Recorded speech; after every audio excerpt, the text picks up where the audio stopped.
এই পর্যন্ত আমাদের এখানে আসার আগে আপনার এই ট্রিটমেন্ট বাবদ আপনি কেমন টাকা খরচ করছেন? 8-9 লাখ গেছে। ৮-৯ লাখ টাকা খরচ করছেন, সেটা কতদিনের মধ্যে? 2 বছরের মধ্যে মানে।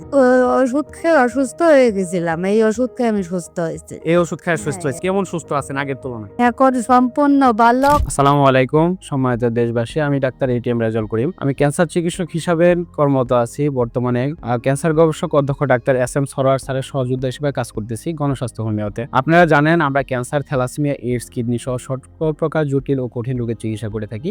সেই সুবাদে আজকে এমন একজন পেশেন্টের সাথে আপনাদের পরিচয় করে দিব, যিনি আমাদের এখানে চিকিৎসা নিয়ে সম্পূর্ণরূপে সুস্থ আছে। বিগত সময়ে আমাদের কাছে যখন ট্রিটমেন্ট নিচ্ছিল খুব হতাশ ছিল যে উনি সুস্থ হবে কিনা বা ওনার রিপোর্টগুলো কেমন আসতে পারে। ট্রিটমেন্ট নেওয়ার পরে দেখা গেছিল উনি পুরোপুরি সম্পূর্ণভাবে সুস্থ আছে এবং কিছুদিন আগে ওনাকে নিয়ে আমরা একটা ভিডিও বার্তা আপনাদের কাছে পৌঁছেছিলাম, সেখানেও আপনারা দেখেছিলেন ভালো আছে। আপনারা ওনার সাথে যখন পরিচয় হবে আপনারা বুঝতে পারবেন যে আপনার নাম রেখা দেবনাথ। রেখা দেবনাথ। হ্যাঁ। গ্রামের বাড়ি কোথায়? যশোর কেশবপুর। যশোর কেশবপুর। কেশবের নামটা বল। গ্রামের নাম ও বেতিখোলা। বেতিখোলা। পাজিয়া। বাজিয়া। আমি কি সমস্যা হয়েছিল আর কিভাবে আসছিলেন? আমার হয়েছিল থাইরয়েড গলায়। হ্যাঁ, গলার থাইরয়েড ক্যান্সার। থাইরয়েড ক্যান্সার আমি অপারেশন করেছি মহাখালী। প্রথমে মহাখালী অপারেশন একবার করেছি, করার পরে আর একবার সাকসেসফুল হয়নি, ওরা ট্রান্সফার করে দিল ঢাকা মেডিকেলে। আচ্ছা। ওখানে হয়নি, অনেকদিন আমি বড়ি খাইছি কেমো ক্যাপসুল, পরে তাই সুস্থ হয় না। পরে আমার ছেলে মোবাইলে আপনাদের এই ঠিকানা পাইছে। আচ্ছা, তাই আমি সর্বপ্রথম যখন ট্রিটমেন্ট নিচ্ছিলাম তখন আমার শারীরিক কন্ডিশন গুলো কেমন ছিল? মানে দুর্বলতা? অনেক অসুস্থ ছিলাম।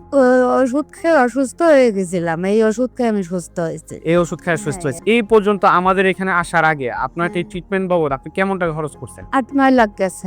৮-৯ লাখ টাকা খরচ করছেন, সেটা কতদিনের মধ্যে? 2 বছরের মধ্যে মানে। 2 বছরের মধ্যে 8 থেকে 9 লক্ষ টাকা খরচ করার পরে আপনি সুস্থ হন নাই। না, আর আমাদের এখানে ট্রিটমেন্ট নিচ্ছেন আজকে কতদিন? আজকে 11 মাস। 11 মাস। 11 মাসে আপনি আল্লাহর মধ্যে সম্পূর্ণ সুস্থ। হ্যাঁ। আপনার রিপোর্টগুলো যদি আমি দেখি, আগের রিপোর্টগুলো এবং পরবর্তী রিপোর্টগুলা, সিএ যে টেস্টগুলো করা আছে, ক্যান্সার মার্কার টেস্টগুলো, আলহামদুলিল্লাহ একেবারে নরমাল। যদি দেখেন একেবারে নরমাল অবস্থায় আছে। সেই সাথে ওনার শারীরিক কন্ডিশনটা আপনি দেখতেছেন। তো আপনি ওষুধ খাওয়ার পাশাপাশি আপনাকে বলছিলাম থানকুনি পাতার রস, পাতার রস, আপেলের জুস, মালটার জুস, পেঁপের জুস এগুলো খাইতে বলছিলাম। তো এখনো তো এগুলো কন্টিনিউ করতেছেন। হ্যাঁ, খাচ্ছি। তো শারীরিকভাবে সম্পূর্ণভাবে কিভাবে কিরকম আছেন একটু বিস্তারিত যদি বলতেন যে কেমন সুস্থ আছেন আগের তুলনায়। এখন সম্পূর্ণ ভালো। আপনারা সবাই আমাদের চেম্বার ভিজিট করবেন। গণস্বাস্থ্য হোমিওর পক্ষ থেকে আপনাদেরকে জানাচ্ছি আসসালামু আলাইকুম।